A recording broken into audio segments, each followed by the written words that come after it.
24 po, The Comforter Has Come, page number 24.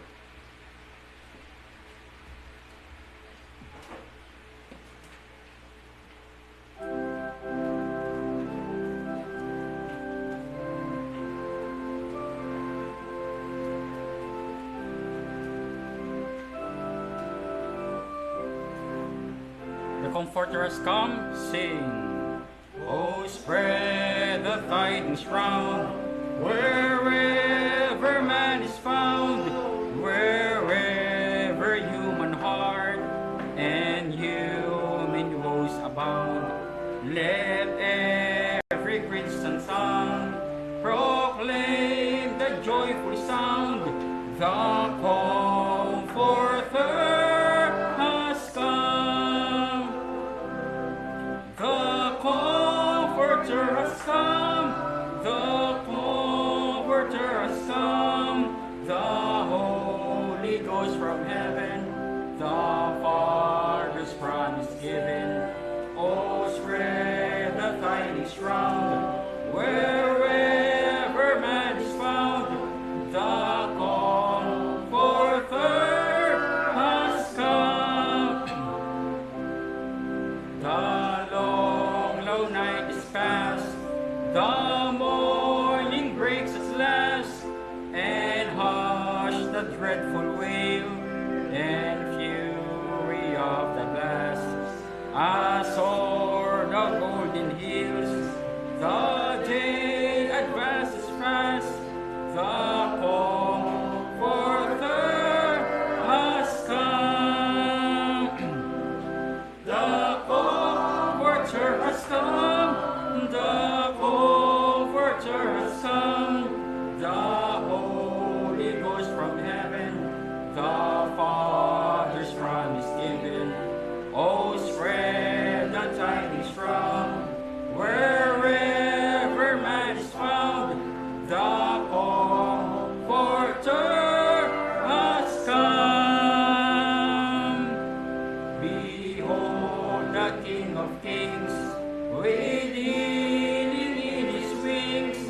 To every captive soul a full deliverance brings, and through the vacant cells the song of triumph rings.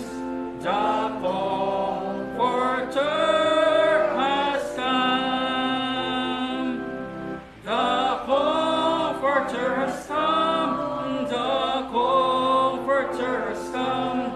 The Holy Ghost from heaven, the Father's promise given. Oh, spread the tidings round, wherever man is found. The Comforter has come. Last stanza. Sing till the eagles fly above the vaulted sky, and all the saints above to all below reply. In strains of endless love, the song that will die, the Comforter has come. The Comforter has come. The Comforter has come. The Holy Ghost from heaven, the Father's promise given. Oh, spread the tidings round, wherever man is found. The Comforter has come.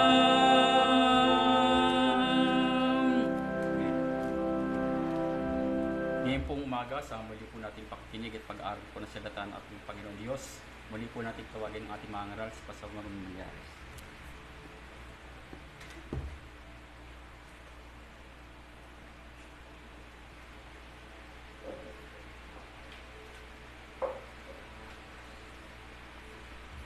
Mabiyaya at mapagpalang umaga sa ating lahat, mga kapatid.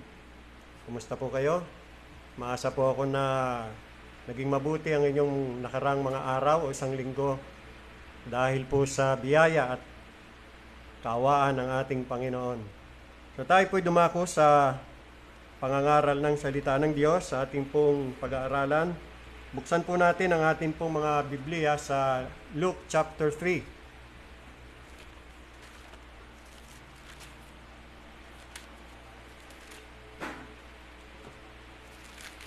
Luke chapter 3, verse 14. Ganito ang sabi sa King James Version. And the soldiers likewise demanded of him, saying, And what shall we do? And he said unto them, Do violence to no man, neither accuse any falsely, and be content with your wages. False accusations.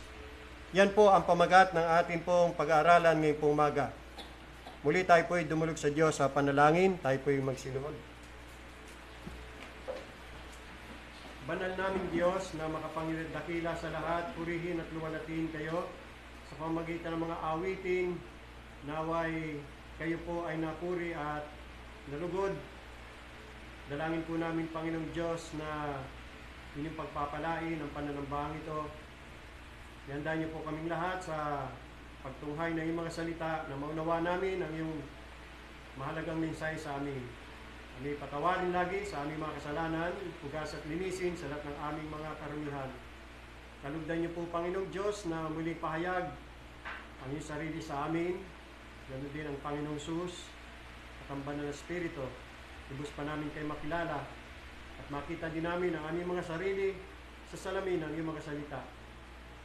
Magabagin niyo kami sa aming mga kasalanan, magkaroon kami ng tunay na pagsisisi at pagnanais na sundin kayo sa aming buhay. Gawin niyo pong pagpapala sa amin ang mensahe at magbigay ng kaliwanagan.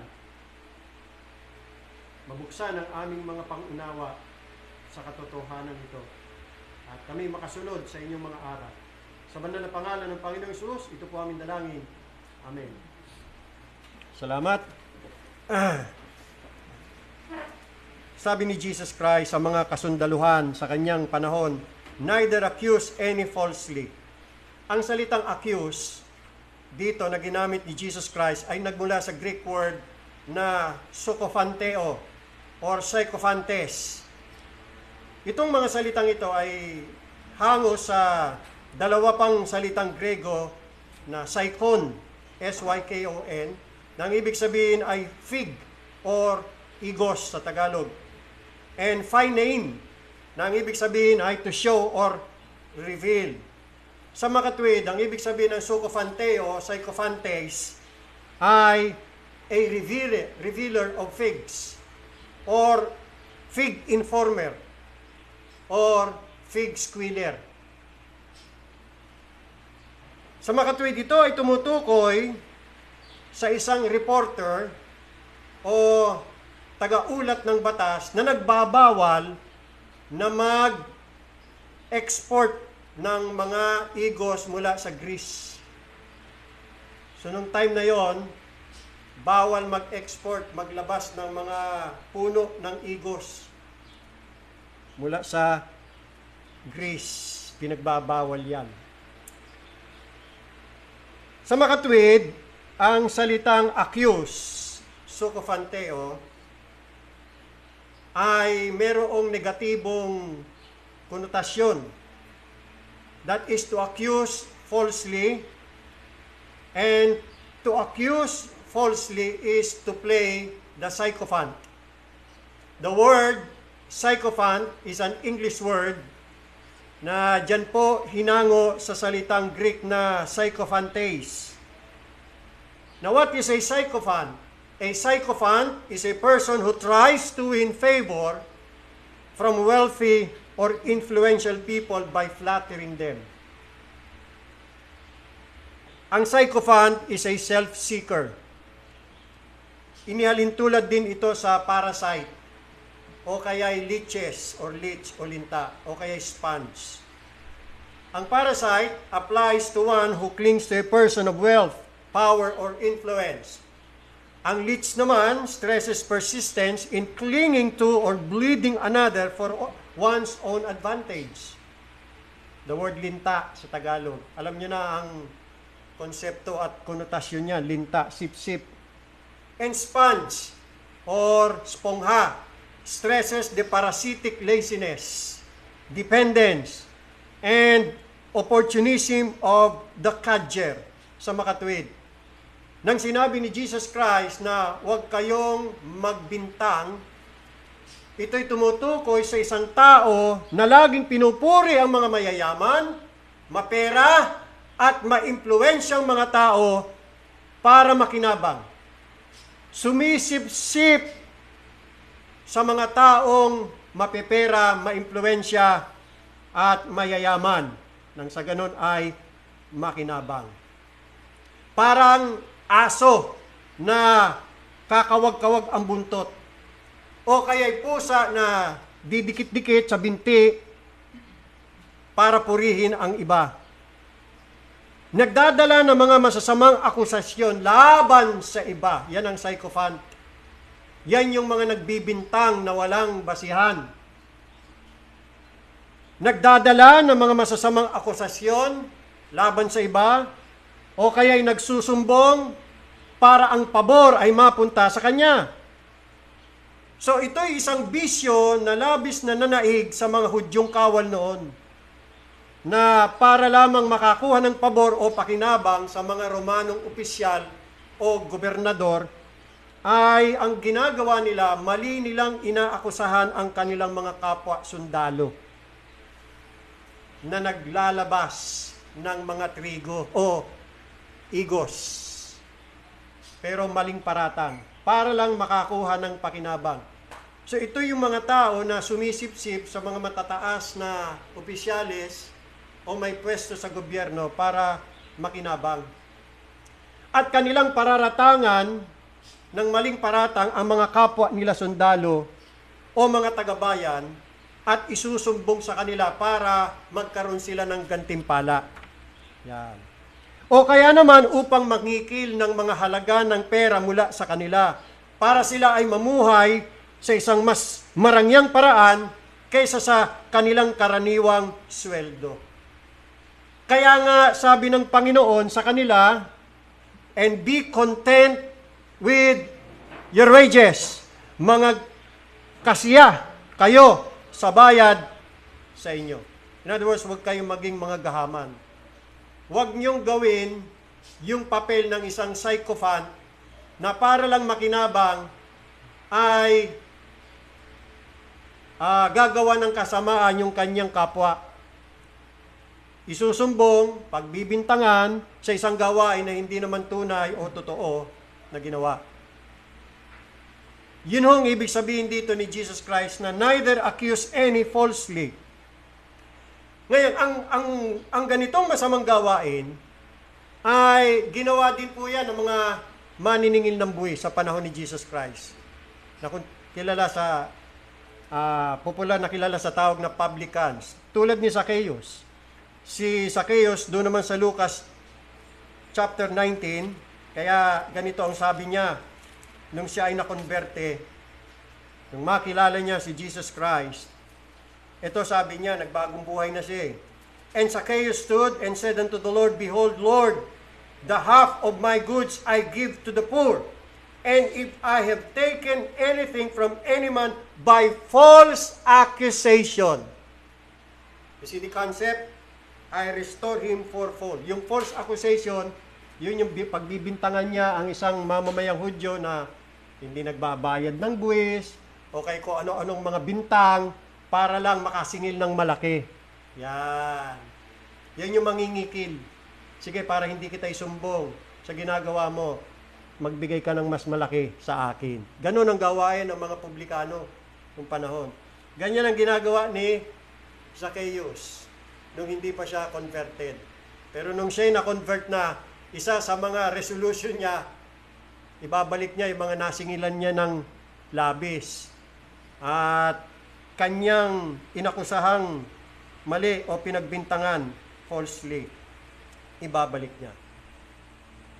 At ang nakakalungkot mga kapatid, hindi lang yan ginagawa ng mga kasundaluhan sa panahon ni Jesus Christ, hindi lang yan ginagawa ng mga publican sa panahon ni Jesus Christ, maging sa ating panahon, ito po ang ginagawa ng mga Pilipinong so-called sovereign gracers, mga peking sovereign gracers na mga pastor sa Luzon, Visayas at Mindanao, na isinusumbong ang kapwa nila mga pastor sa mga American brethren para makakuha ng pabor.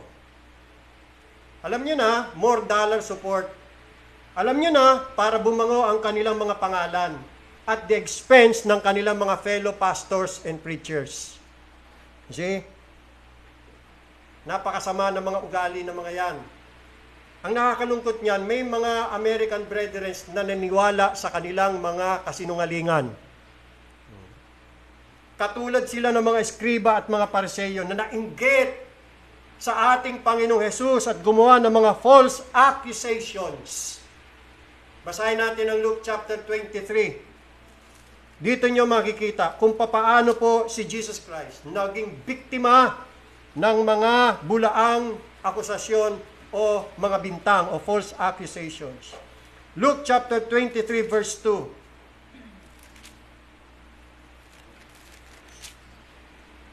And they began to accuse him.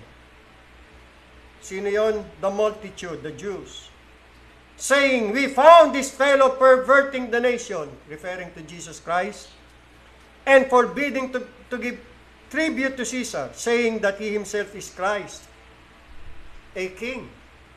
Now, alam natin mga kapatid, hindi totoo itong mga bintang nila. Ito'y mga false accusation kay Jesus Christ. At naintindihan niya ni Pilate, si Pilato, sapagkat sabi ni Pilato sa talatang 14, sinabi niya sa mga Hudyo, lalo na sa mga chief priests and rulers at ng mga tao, ye have brought this man unto me as one that perverted the people, and behold, I, having examined him before you, have found no fault in this man, touching those things of which ye accuse him. Sycophantes. Nagbibintang sila na walang katotohanan, walang basihan. Naghanap sila, itong mga nagpaparatang at nagbibintang kay Jesus Christ ng mga false witnesses laban kay Jesus para lamang siya kanilang maipapatay. At yan ang mababasa natin sa Matthew chapter 26, verse 59. Matthew chapter 26, verse 59. Pakinggan niyo ang sabi rito. 59. Now the chief priests and elders and all the council sought false witness. So, ang sycophant, false witness yan. False witness against Jesus to put him to death. Para lang maipapatay si Jesus Christ. Kaya nakakalungkot na may mga pastor pa namang naturingan, mga Sovereign Grace Baptist pastors, diyan dito sa Luzon, Visayas, Mindanao, mga sumbongero. Mga sumbongero sila para makasipsip, katumba sila ng mga eskriba at pariseyo sa panahon ni Jesucristo na laging naiinggit sa Kanya. So, bakit ho natin pinag-aaralan ito? Ba't ganito ang topic natin? No? Kaaga-aga. Kasi mga kapatid, gusto kong malaman ninyo, kayo po bilang mga kaanib ng iglesia, na meron pong mga nag-aakus at nagbibintang sa atin. Okay? Hindi man kayo binabanggit. Ako po, personally, binanggit. Alright? Gusto ko paalam ho sa inyo. Kasi, siyempre, damay kayo bilang iglesia. Dahil kung ano ang paniniwala ko, yun din ang paniniwala ninyo. Diba? Kaya kung ano po yung mga ipinaparatang sa akin na mali dahil sa aking panindig at paniniwala, damay kayo. Kasi iglesia kayo ng Panginoon. At kung ano ating pinaniniwalaan, batay po yan sa Biblia. At hindi po yan batay sa kung ano-ano pong mga imbensyon natin at opinion o akala. Kasi po may mga mali at masasamang bintang o akusasyon laban sa atin. Kaya nais ko ipaalam sa inyo yan mga kapatid. At ito pong mga babanggitin ko mga kasinungalingan, itong mga maling bintang at akusasyon o paratang sa atin, ay hindi ko po ito nakuha sa third party o kaya ay fourth party o whatsoever o bunga ng chismis o marites. Galing po ito sa kanila mismo. Nabasa ko po sa social media. At may napanood din po akong preaching na talagang tayo po ang binabanatan tayo po ang binabatikos. Nagkaroon sila ng Bible conference dyan sa Mindanao at napanood ko yung mga paratang nila sa atin. At meron din ako personal na nakausap sa social media. Nagpalitan kami ng discussion kami at galing mismo sa kanya. Meron siyang accusation laban sa akin. At syempre, laban na rin sa inyo dahil tayo po bilang isang church. So, damay-damay na lahat. Hindi ko po akalain na gano'n na pala ako kasikat. Diyan sa Visayas, Mindanao. Wala akong kaalam-alam. Hindi ko naman pangarap na maging sikat. Ayoko nga. Kaya lang, dahil daw sa mga ikinakalat kong maling turo, maling aral, sumikat ako. Ako daw ang dahilan kung bakit nagkawatak-watak, nagkahati-hati, ako daw ang nagkokos ng division sa grupo ng mga Sovereign Grace Landmark Baptist sa Pilipinas. Biro nyo, no? Diba? Sikat na ako. Ako daw ang nag-cause ng division, mga pag-aaway-away. Ang tindi ng paratang sa akin. At nakalagay yung pangalan ko doon. Nag-post siya sa Facebook at inaakusahan ako na extremist. Kita ko yung pangalan ko, nakasulat ko doon. Wala nang ibang pangalan doon na tutukoy sa akin, kundi yun talaga ako yun ang tinutukoy doon. Alright.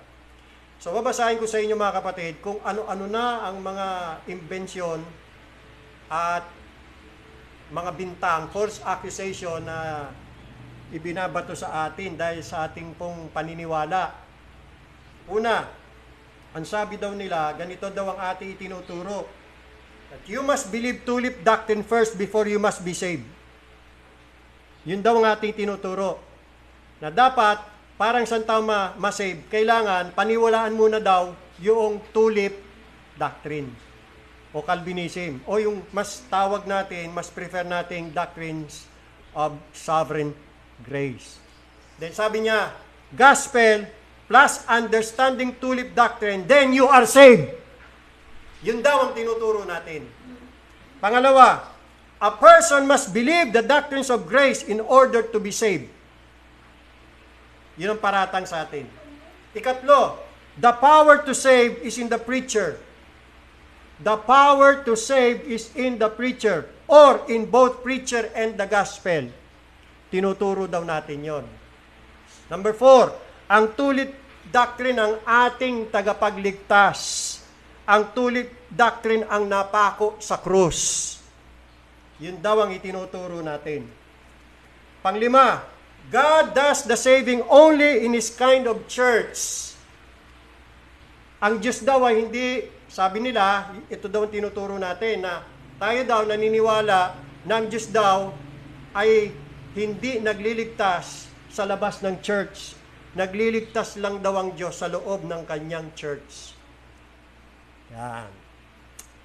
Pang-anim, ito pa ang bintang nila. We are extremists. Heretics, teaching damnable heresies. Nagtuturo daw tayo ng damnable heresies. At ito pa matindi, pang-pito.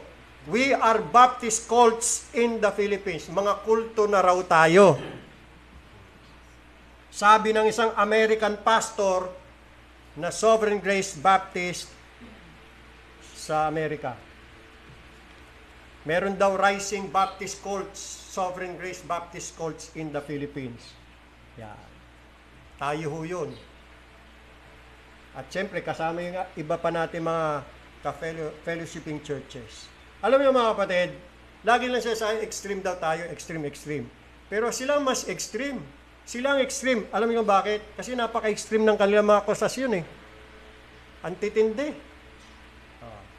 Ito mga nagpaparatang sa atin mga kapatid, kahit minsan hindi ko sila nakausap. Hindi ko pa ako sila nakausap.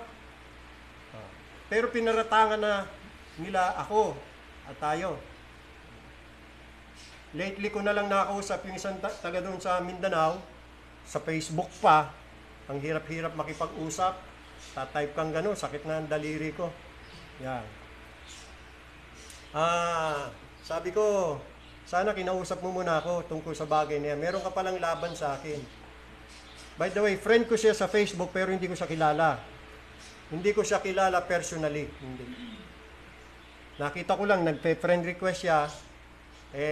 Buong akala ko, totoong sobrang gracer. Kaya tinanggap ko. Yung pala gusto niya akong maging kaibigan para banatan ako. Bakbakan ako. Kita mo kasama ng ugali ng taong yon.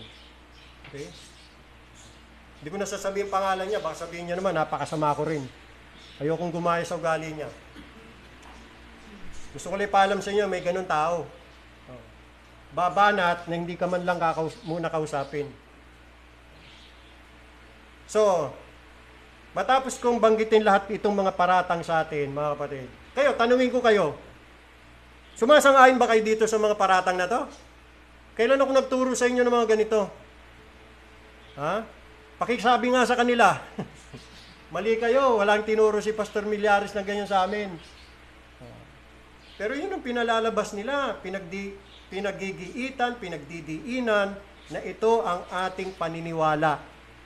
Sasama ko na kayo kasi nagtuturo ako sa inyo eh. So, ano po ang totoo nating mga paniniwala?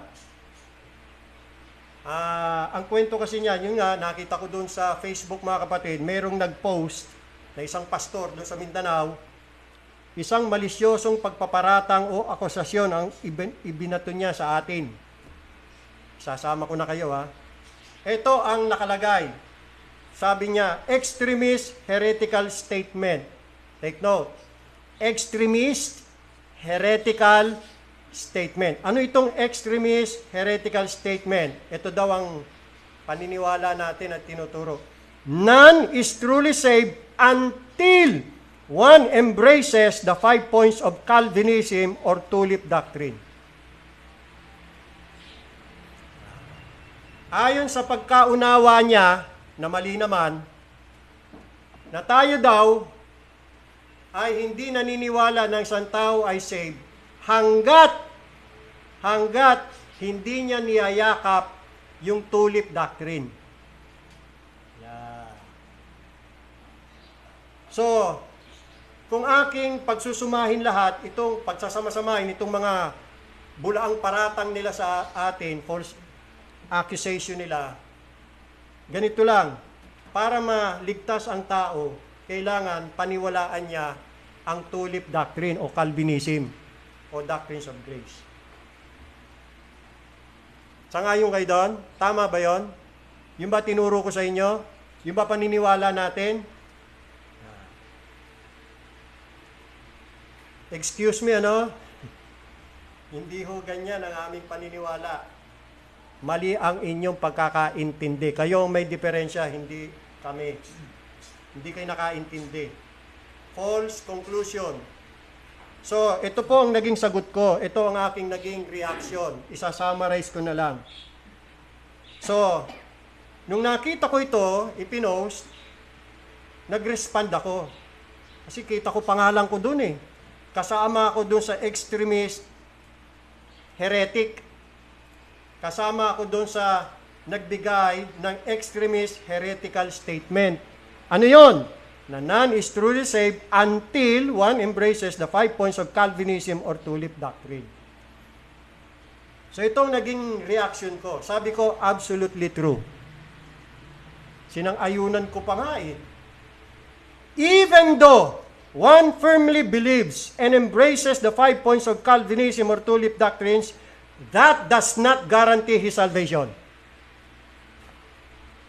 There are so many so-called sovereign gracers quote and unquote, who strongly adhere to these doctrines, but are not truly saved.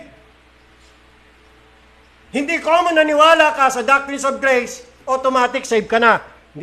Hindi ho tayo nagtuturo ho ng ganon. Ang sinasabi natin pa nga hindi lahat ng naniniwala sa tulip doctrine ay saved. Marami sa mga sovereign gracers hindi totoong saved. Yan ang itinuturo natin. Hindi ho tayo kailanman nagtuturo na para ma-save, kailangan maniwala sa doctrines of grace. Wala tayong tinuturong ganon. Kabaliktaran pa nga Ulitin ko, there are so many so-called sovereign gracers who strongly adhere to these doctrines but are not truly saved. Bold letters. In their mind, they give mental assent to the truthfulness of this doctrine, but their hearts were never affected by the truth of it. Their minds are full of doctrines, but their hearts are void of God's saving grace. In other words, they have not experienced the inward working of the Holy Spirit. God's sovereign and saving grace was never wrought in their hearts. Having said this, however, the one who is truly saved by God's sovereign and saving grace wrought in his heart will believe and embrace the doctrine of his Lord and Savior Jesus Christ. He will never refuse to believe it. Ang mga verses, John 8:31, John 10:26-27, John 12:48, John 15:7, 2 John 9 and 10, Romans 2:8. This is one of the clear pieces of evidence of the Holy Spirit's inward working and the inevitable supernatural fruit of saving faith. Then kinote ko yung James 2, verses 20, 22, and 26. But wilt thou know, O vain man, that faith without works is dead?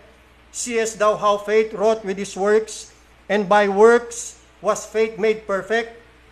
For as the body without the spirit is dead, so faith without works is dead also. Then nagpatuloy ako. Let us settle this in ourselves once and for all.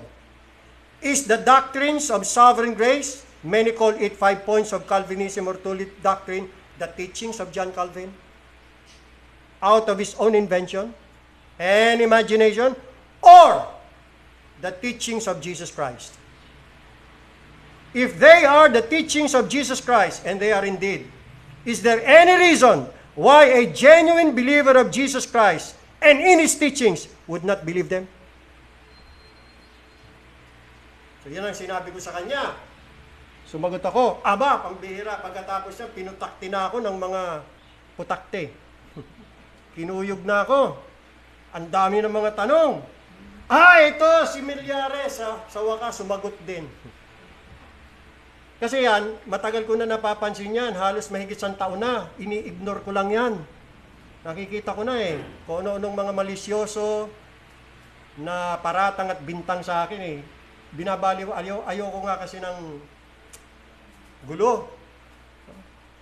Gusto ko kapayapaan Kaso nung nabasa ko yon, talaga nandun yung pangalan ko, hindi na ako nakapigil. Pero yung sagot ko naman, hindi naman bastos, hindi naman barumbadong sagot.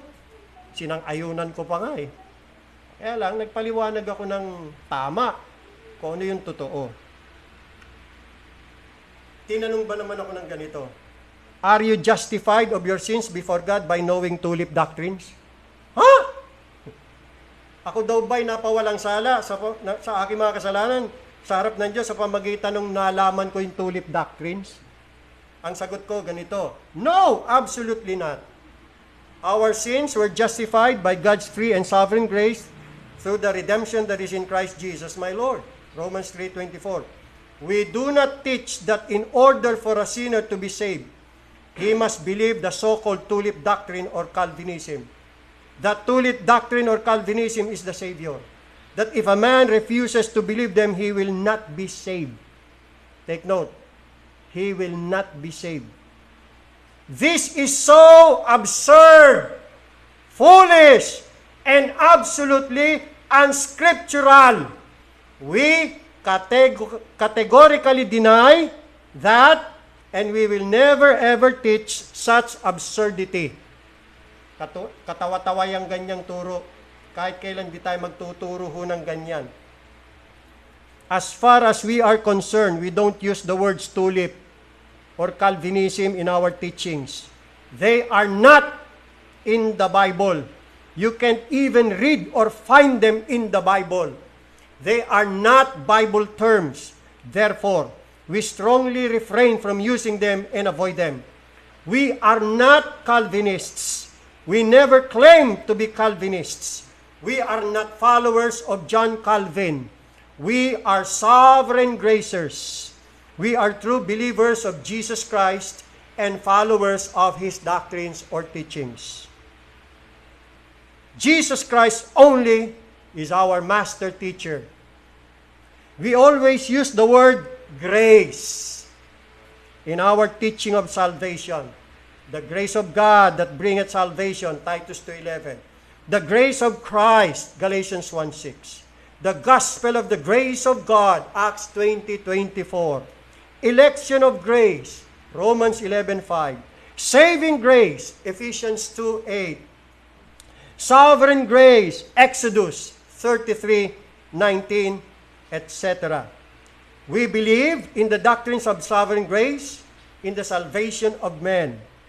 We prefer to use these terminologies for they are biblical. We also believe and teach that one must believe the gospel of Christ to be saved, and only the gospel of Christ. Why? For it, meaning the gospel of Christ, is the power of God unto salvation to everyone that believeth, to the Jew first, and also to the Greek, Romans 1:16. And we also proclaim that neither is there salvation in any other, for there is none other name under heaven given among men whereby we must be saved. Acts 4:12.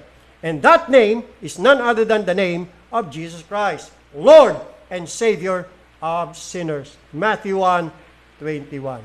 We believe further that repentance toward God and faith toward the Lord Jesus Christ, Acts 20:21, are what God requires from sinners to do to obtain forgiveness of sins and eternal life. And these spiritual graces are wrought in the heart by the Holy Spirit in the new birth, without which no man is able to do so. Now, tell me, tinatanong ko siya, is this heresy to you? Tinatanong ko siya, ito bang sinabi naming paniniwala namin, heresy yun? Then why are you accusing us of teaching heresy? Moreover, we strongly believe and adhere to the doctrines of sovereign grace. Namely, number 1, man's spiritual deadness and corruption to sin. May mga verses tayo dyan. Number 2, God's election of free grace in salvation. May mga verses. Particular design of Christ's redemption. We are particular Baptists. May mga verses tayo dyan. Effectual working power of the Holy Spirit, or the inward working power of the Holy Spirit. May mga supporting verses. Number 5, God's preservation of the elect and their endurance unto the end. May mga verses tayo dyan. Pansin mga kapatid, hindi ko sinabi tulip. Itong mga binanggit ko mga pangalan, ito ang mas scriptural. Bagamat wala akong problema sa paggamit ng tulip Wala akong problema dyan. Kaya lang, iniwasan ko yan kasi nga ayoko ma-identify kay John Calvin. Pero walang problema dyan. Kaya lang, hindi ko palaging gagamitin yan. Minsan lang. Pag kinakailangan. Kasi ayokong ma-identify kay John Calvin. Ayokong ma-identify na ang pinaniniwalaan ko ay galing kay John Calvin. Dahil ako'y naniniwala na itong doctrines of grace, hindi yan katuruan ni John Calvin. Katuruan niya ni Jesus Christ. At yan ay patutunayan natin next Sunday.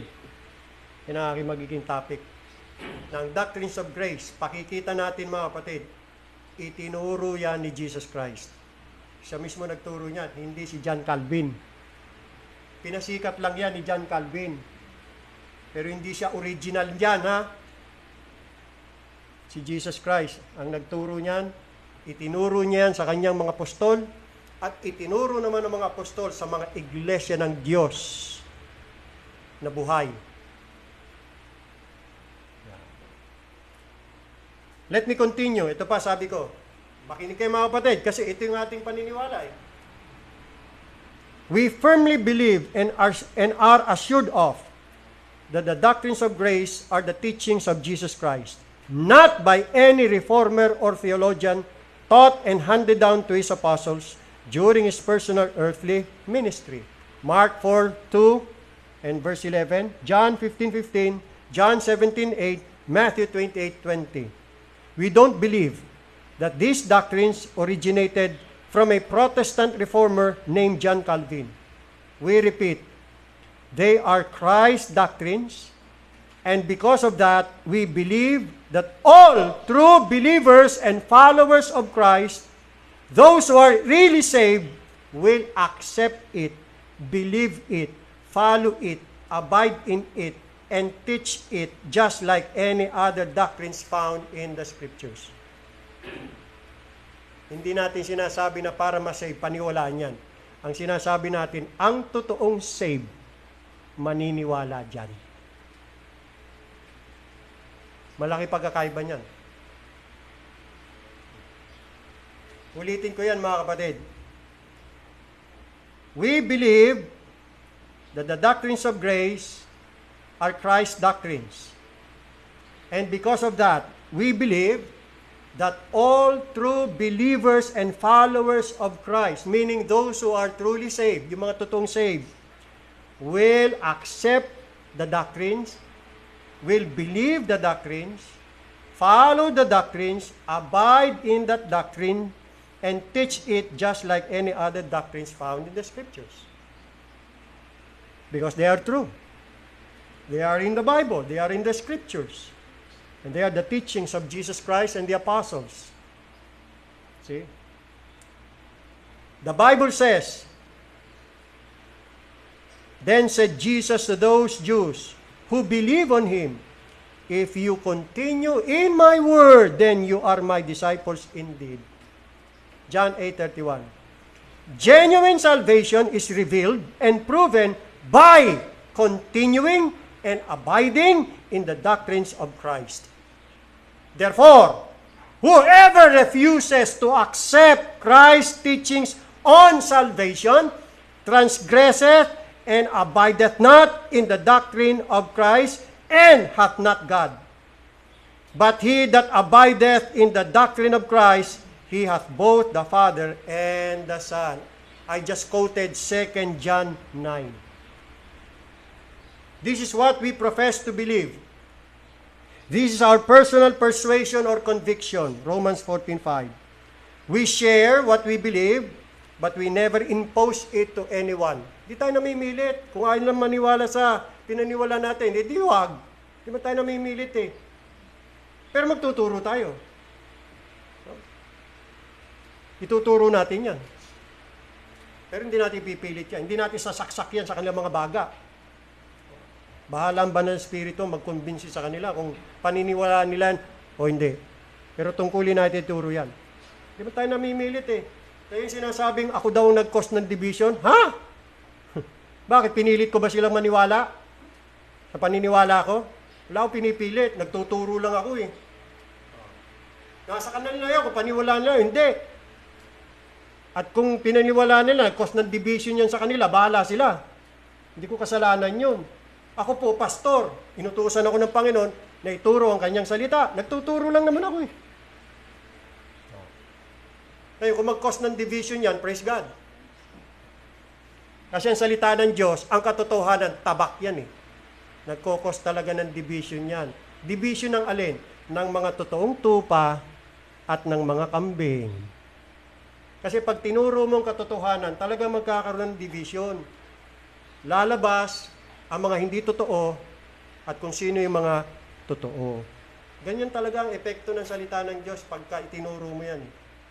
Magkakaroon talaga ng madi-divide. Mahihiwalay yung mga tunay na tupa ng Panginoon mula dun sa mga kambing. Tuloy, sabi natin, we share what we believe, but we never impose it to anyone. To his own master he standeth or falleth. We shall all stand before the judgment seat of Christ. So then every one of us shall give account of himself to God. Romans 14:4, 10, and 12. So ngayon, alam niyo na mga kapatid kung ano ang ating paninindigan, kung ano ang ating tayo, ano ang ating paniniwala. I hope maliwanag ho yan sa ating lahat. Ngayon, sa ikatlong punto mga kapatid, anong kahulugan nitong mga malisyosong mga bintang nilalaban sa atin? Napakasama. Ang magbintang ng kapwa na walang katotohanan. Marami nang nabiktima dyan. Gaya na nabanggit ko, si Jesus Christ nga na, ating mismong Panginoon Kristo Hindi nakatakas dyan, naging biktima rin siya Yung mga nahatulan, yung mga nabibilanggo, yung mga nabibitay, ilan dyan ang mga nabitay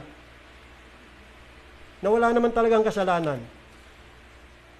Kundi biktima lang sila ng mga maling akusasyon o bintang.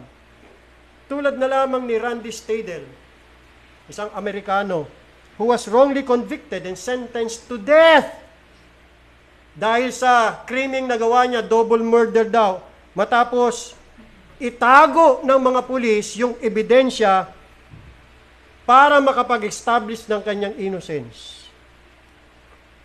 Inosente siya. Alam ng mga pulis, inosente. Pero itinago nila yung mga ebidensyang yon.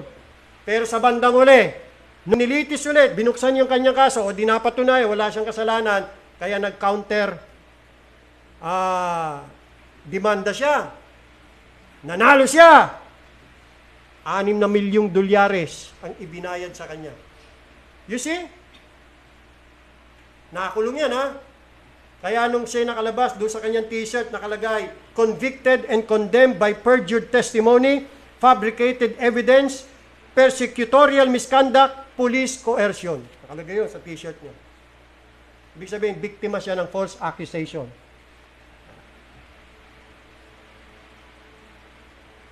How about this one? Ito nakakalungkot na nangyari.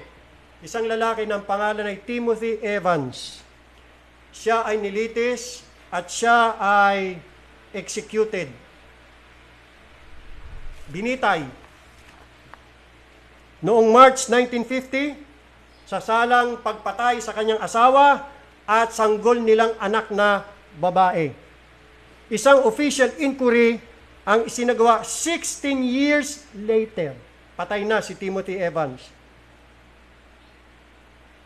At doon sa kasong yon na muling binuksan after 16 years, ay napag-alaman na ang fellow tenant ni Evans, isang serial killer na ang pangalan ay John Reginald Halliday Christie, ang talagang responsable sa pagpatay sa kanyang asawa at batang anak o sanggol na anak. Inamin ni Reginald Halliday Christie sa pagpatay sa asawa ni Timothy Evans. Kasunod ng conviction sa pagpatay ng 5 pang ibang mga babae. You see? Ito pa lang si Reginald, serial killer pala to.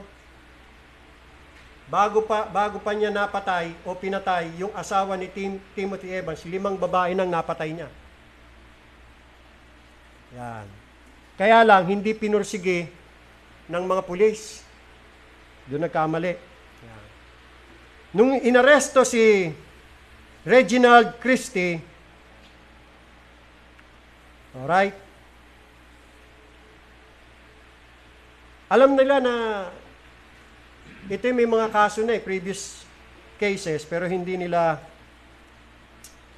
ipinagpatuloy, tinugis. Pero noong napaghinalaan na nga na si Reginald ang pumatay doon sa asawa at anak ni Timothy Evans, ayun, napatunayan siya nga ang pumatay. Kaya siya ay binitay noong 1953. 3 years later, matapos bitayin si Timothy Evans.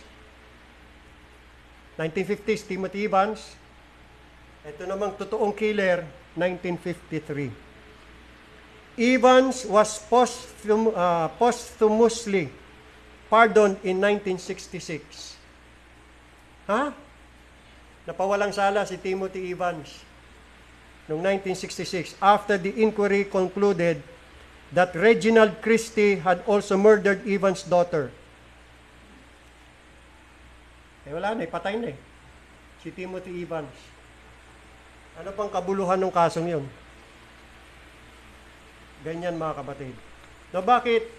Maraming ganyang kaso nangyari. Hindi lang yan sa Amerika, maging dito rin sa Pilipinas, at sa iba pang mga bansa. Ano ang nagbungad ng mga ganitong maling mga akusasyon at paratang? Sabi sa pag-aaral, the same factors drive wrongful convictions in non-capital cases and death penalty cases, including, listen, erroneous eyewitness, mistaken identity, false and coerced confessions, inadequate legal defense, false or misleading forensic evidence, false accusations or perjury by witnesses who are promised lenient treatment or other incentives in exchange for their testimony. Now, doon naman sa death penalty cases, perjury, false accusations, and official misconduct are the leading causes of wrongful convictions. Can you just imagine?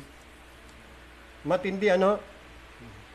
Ganyan po kagrabe yun. Napakasama ang magbintang ng kapwa na wala kang basihan, na walang katotohanan. May utos po ang Biblia tungkol dyan . Ano po dapat gawin? Basahin natin ang Exodo Kabanata 20.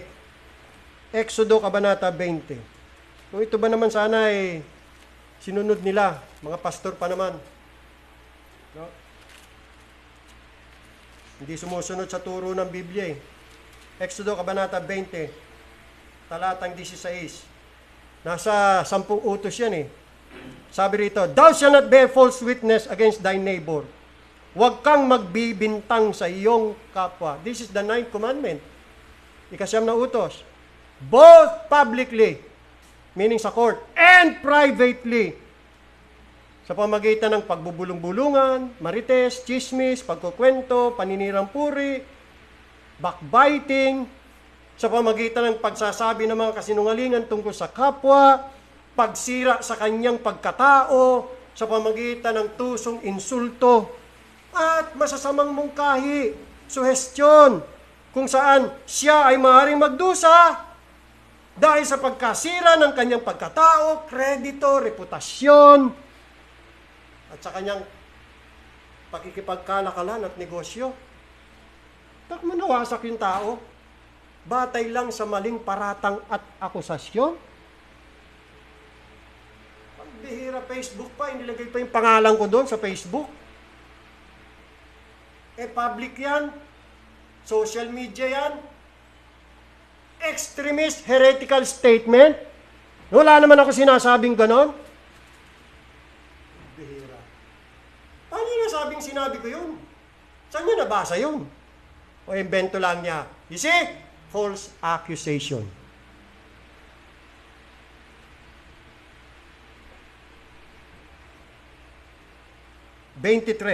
Exodo Kabanata 23 sa pantalata verse 1.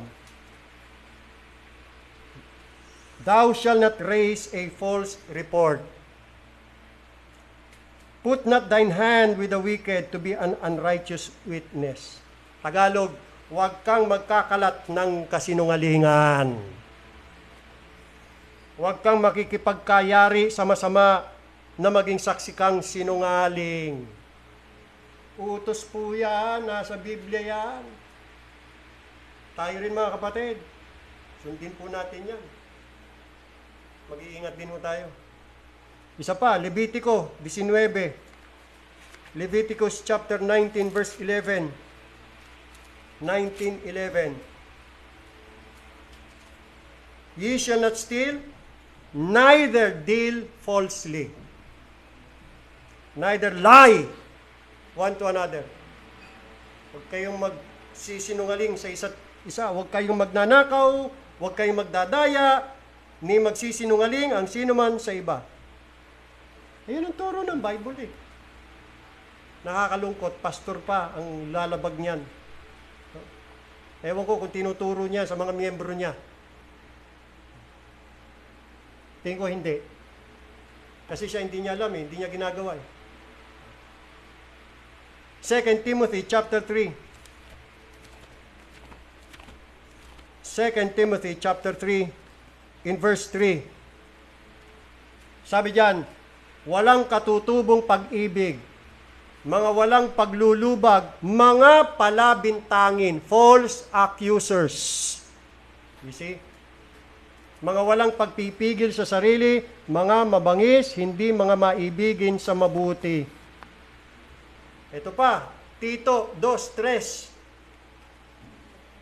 Titus 2:3. Bagamat ito'y patungkol sa mga babae, lalo na sa mga asawa ng mga diakono, pero applicable din yan, maski sa mga lalaki. Sa lahat, na huwag maging palabintangin. Hindi palabintangin. False accuser. Tito 2:3. Yang salitang false accuser, kaparehas din yan ng salitang slander. Doon naman sa 1 Timothy 3:11, kung titingnan ninyo, isa sa kwalifikasyon ng asawa ng diakono ay hindi siya slanderer.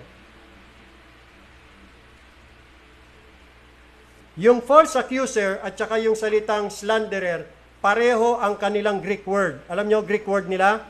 Diabolos. Ang false accuser o slanderer pala, diablo. Yan ang Greek word. Tingnan sa Greek word, diabolos. Ibig sabihin, satanas. Ang tao palang nagbibintang ng kanyang kapwa na walang basihan at walang katotohanan, diablo. Napakaliwanag, nasa Bible yan. Satanas. Isang taong mapanirang puri, isang taong mang-aakusa para lamang ilantad sa kahihiyan o sisihin sa pamagitan ng kasinungalingan at maling representasyon. False accuser, gaya ng mga sundalo sa panahon ni Jesus Christ, para lang makasipsip, manunumbong. Ilang beses na kami sinusumbong sa mga Amerikano eh, sa mga brothers and sisters natin sa Amerika, na ang layo nila para kami sirain. Hindi namin pinatulan yan noong una eh. Ngayon, nuulit na naman eh. Ang tingin tuloy ng mga American pastors doon, brethren, sa atin, mga extreme na raw. Mga kulto na raw tayo. Dahil dyan sa mga sumbungerong mga peking sovereign gracers na yan. Na napakasama ng mga ugali. Ugaling satanas. Ugaling ng diablo. Slanderer, false accuser, diabolic ang mga ugali. Another verse, Proverbs chapter 12, verse 17. Proverbs 12:17. Sabi riyan, he that speaketh truth sheweth forth righteousness, but a false witness speaketh deceit. You see? False accuser, false witness, they are the same. They speak deceit. They speak lies in hypocrisy. Speaking lies in hypocrisy. Tingnan niyo po ang contrast between a faithful witness and a false witness. Sa Proverbs. Pinag-aaralan natin ang Proverbs. Mamaya. In Proverbs 14 verse 5, tingnan niyo ang contrast ng faithful witness sa false witness. Sabi diyan, Proverbs 14:5, a faithful witness will not lie, but a false witness will utter lies. Mga sinungaling sila. Tandaan nyo mga kapatid, si Satanas ang ama ng kasinungalingan. John chapter 8 verse 44, he is the father of lies. At siya rin po ang ama ng mga false accusers. Revelation chapter 12 verse 10. Revelation 12:10. And I heard a loud voice saying in heaven, Now is come salvation and strength and the kingdom of our God and the power of His Christ, for the accuser of our brethren. Sino yan? Who is the accuser of our brethren? It's none other than Satan. Is cast down, who accused them before our God day and night. Masamang mag-akusa. Masamang magparatang na wala kang katibayan. Na hindi totoo. Ang tatay mo si Satanas. Ginagawa mo ang ginagawa ng tatay mo. False accuser si Satanas. Napakabigat yan, mga kapatid. Ang magbintang o mag-akusa na walang basihan at hindi totoo, gawain po yan ni Satanas. At ang mga gumagawa niyan ay mga ministro ni Satanas. Tulad ng ginawa ng mga eskriba at mga pariseo kay Jesus Christ, pinagbintangan siya. Di ba? Kaya nga sabi ni Jesus Christ, kayong sama niyong dyablo. 1:8:44. Sapagkat ang ginagawa ninyo ang ginagawa ng inyong ama, yun ang ginagawa ninyo. Siya'y mamamatay. Tao sa pasimula pa. At siya ang ama ng kasinungalingan at walang anumang katotohanang nananatili sa kanya. Yan si Satanas. Sige, gayahin ninyo. Sama ng mga ugali nyo. Yung ganyang mga asal na pinakikita lang nila, hindi sila kay Kristo Sa dyablo sila Gawain kasi ng dyablo yan Dapat tatanungin muna, totoo ba ito? Norman Millares, sinabi mo ba to? Ito ba talagang paniniwala mo? Wala, ang ginagawa, pilit na nag-iimbento ng mga kasinungalingan para lamang pasamain at ibagsak ang kanilang kapwa. Napakasamang gawain yan, mga kapatid. May utos po ang Biblia tungkol dyan. Dapat ganito muna ang ginagawa. Deuteronomio 13:14. Deuteronomy chapter 13 verse 14. Dapat ganito ang gagawin. Ay iyong ang sisiyasatin at uusisain at itatanong na mainam at narito kung magkatotoo ang bagay ay tunay na nagawa sa gitna mo ang gayong karumal-dumal din tsaka aksyon. Deuteronomy 13:14. Tingnan nyo, tatlo. Sisiyasatin muna, uusisain, itatanong. Magtatanong ka muna. Dapat ganun. Yan. Kasi ang sumasagot na hindi muna nakikinig, anong tawag doon? Sa taong sumasagot, agad at hindi naman nakikinig, ang tawag dyan ay hangal. Mangmang, kamangmangan yan at kahihiyan. Basahin natin ang Kawikaan 18:13. Proverbs 18:13.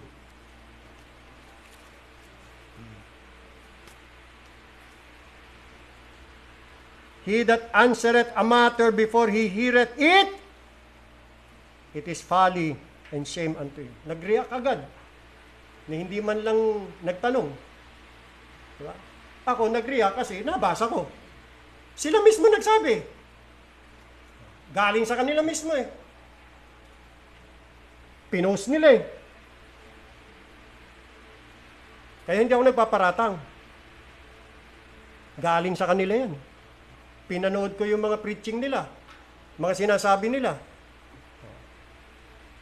Talagang may nagtanong pa nga sa akin kayo ba'y naniniwala ng napako sa krus ay yung tulip doctrine o si Kristo? Ha? Anong tanong yun? May utos sa Biblia, pag nagtatanong ka, huwag ka magtatanong ng mga hangal na tanong. Foolish question yan Kailan ba tayo nagturo ng napako sa krus tulip doctrine? Kailan ba tayo nagturo ng tagapagligtas natin tulip doctrine at hindi si Jesus Christ? Meron itong mga tao.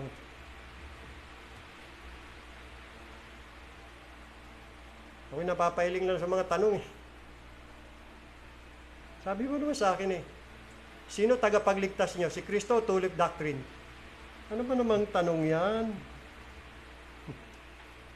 Sino ba nagsabi sa inyo na yan ang aming paniniwala na tulip doctrine ang napako sa krus? Napakamalisyosong utak, napakasama.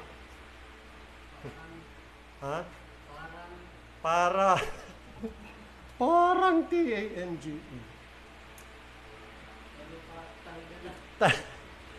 Naku po. Hayaan natin sila, mga kapatid. Alam niyo kung anong kanila magiging kahinatnan? Mag-iingat din tayo, mga kapatid, kasi baka tayo rin maging ganun. Ito po magiging kahinatnan ng mga false accusers, mga false witness, mga palabintangin.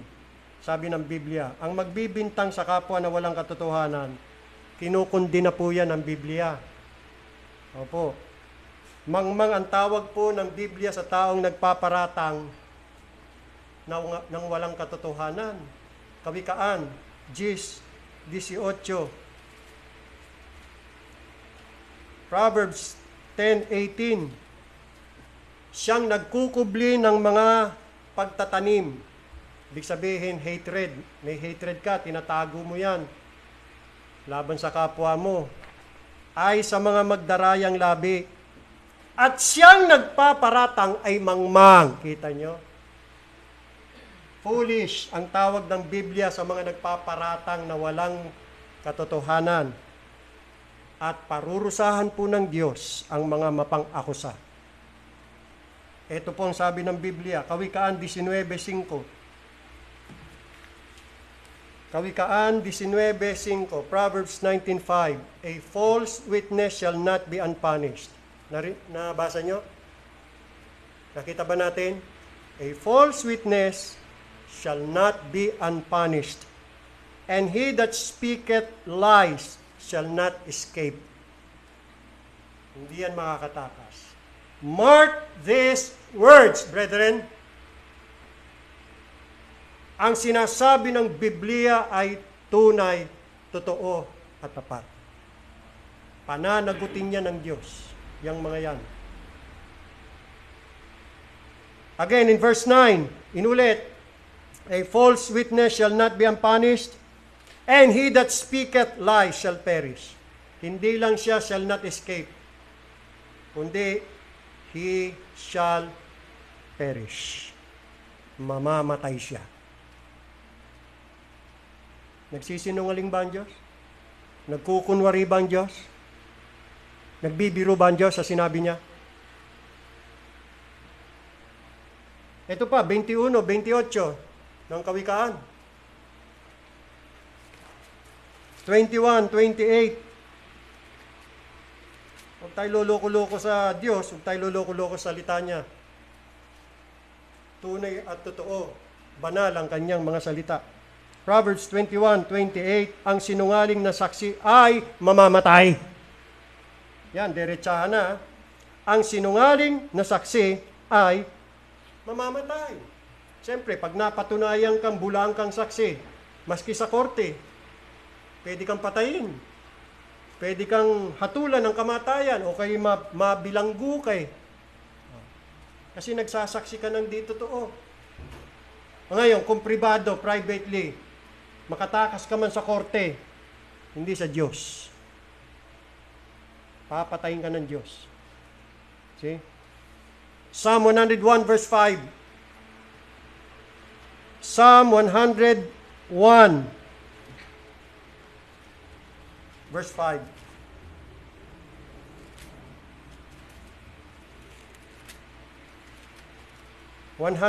Verse 5.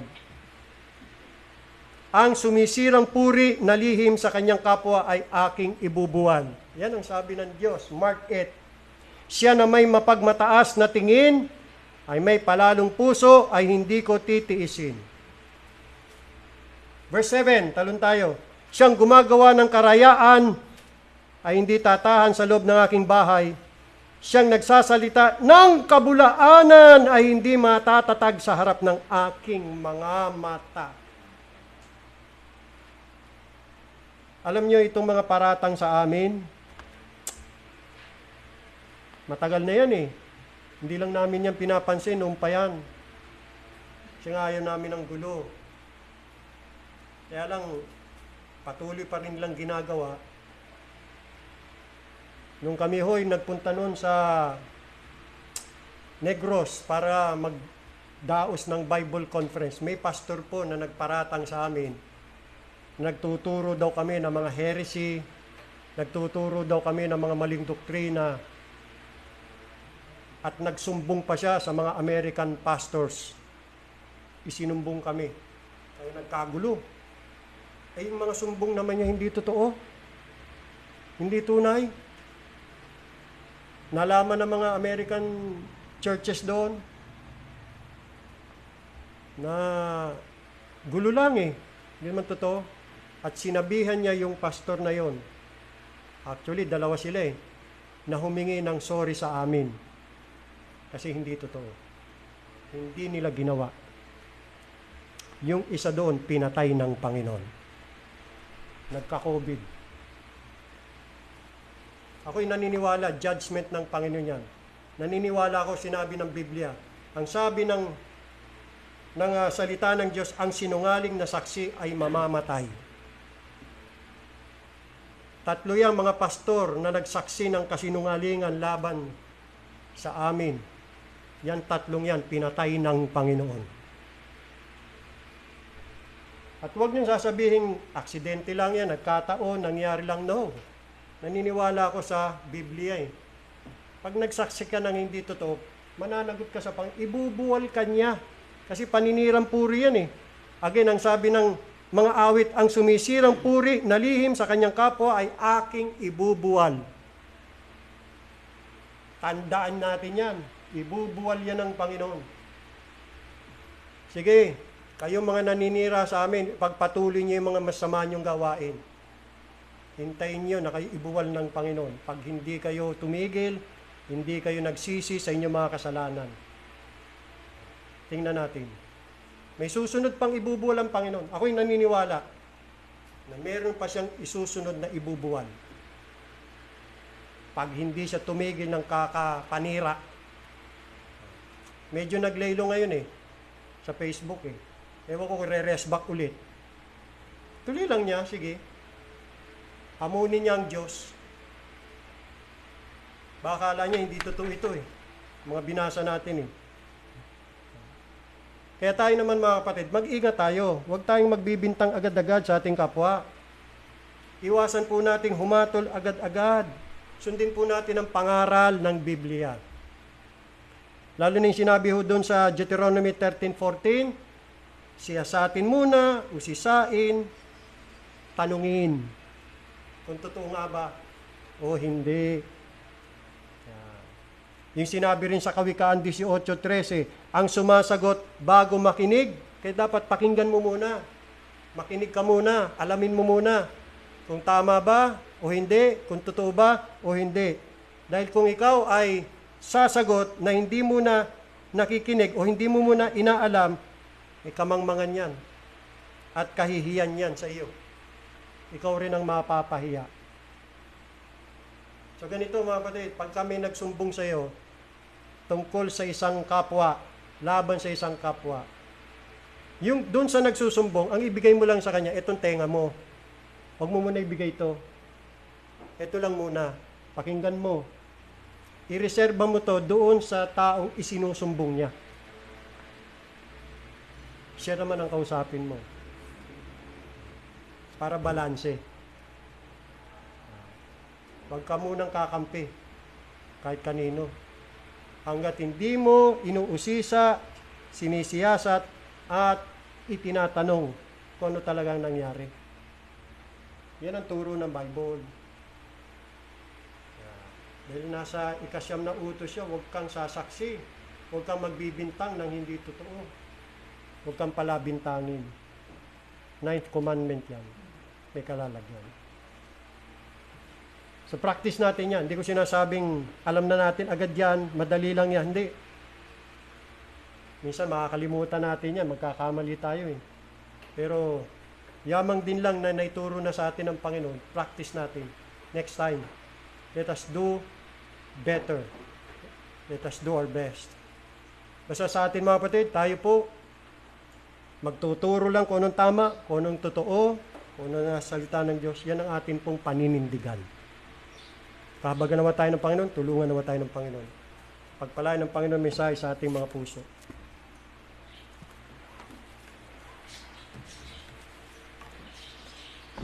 Pag-pray na lang natin itong mga nag-aakusa sa atin. Pastor, ano po ipagpe-pray? Huwag niyo na may pag-pray na patay na ng Panginoon. Bahala ng Panginoon dyan. Sana maliwanagan sila. Yung aking panalangin, maliwanagan sila. Okay.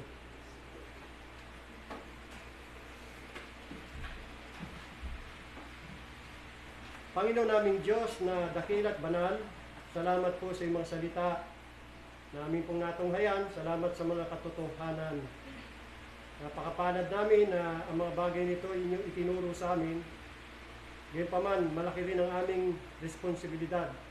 Dahil nalaman namin ang mga katotohanan ito, kaya nararapat lamang na ito'y aming sagawa, may practice, may pamuhay. Tulungan niyo kami, Panginoong Diyos, na kami po ay huwag maging palabintangin ng aming kapwa. Mag-iingat din kami. Bago namin paniwalaan ang isang sumbong, ay kailangan ay usisain muna namin, siyasatin, imbestigahan, tanungin, pag-aralang mabuti kung ano ang totoo at kung ano ang hindi. Sana'y may practice namin yan at maging bahagi ng aming buhay. At kami ay hindi kakampi sa kasinungalingan, hindi kami kakampi sa kamalian at kalikuan, hindi kakampi kami sa katotohanan, sa tama, sa katwiran, at sa kaliwanagan. Dalangin namin, Panginoong Diyos, na may pamuhay namin ang iyong mga aral. At ingatan niyo po ang church na ito sa purity ng doctrines and morals. At panalangin namin yung mga bumabatikos, naninira sa amin, winawasak ang aming mga kredibilidad, reputasyon. Hindi namin alam, Panginoong Diyos, kung ano pong motibo nila, ba't nila ginagawa yan. Kayo na pong bahala sa kanila, Panginoong Diyos. Noon din naman ang Panginoon Kristo ay hindi nakaiwas, hindi nakatakas dyan. Siya rin ay naging biktima ng mga maling paratang at mga bulaang akusasyon. Kaya siya napatay. Panginoon naming Diyos, kami pa kaya ng mga tagasunod niya. Lamang ay turuan niyo kami magkaroon ng tamang asal kung paano namin i-handle ang mga bagay na ito. Turuan niyo kami kung kailan kami dapat magsalita at kung kailan kami dapat manahimik lamang. Matuto kaming maging pasensyoso at maging mapagpaubaya sa inyo. Na kayo po ang hukom, kayo po ang aming judge, at nararapat lamang na kayo po ang hahatol, hindi kami. Salamat sa mga aral ninyo sa aming Panginoon Diyos. Patuloy niyo pong pagpalain ng mga tunay na churches ng aming Panginoong Jesus. Patuloy niyo pong iingatan at ipipreserve. Pagpalain niyo po ang aming mga buhay. Tulungan niyo po kami lumakad sa kabanalan, sa katwiran, at katotohanan. Sa banal na pangalan ng aming Panginoon tagapagligtas na si Jesucristo, ito po aming dalangin. Amen.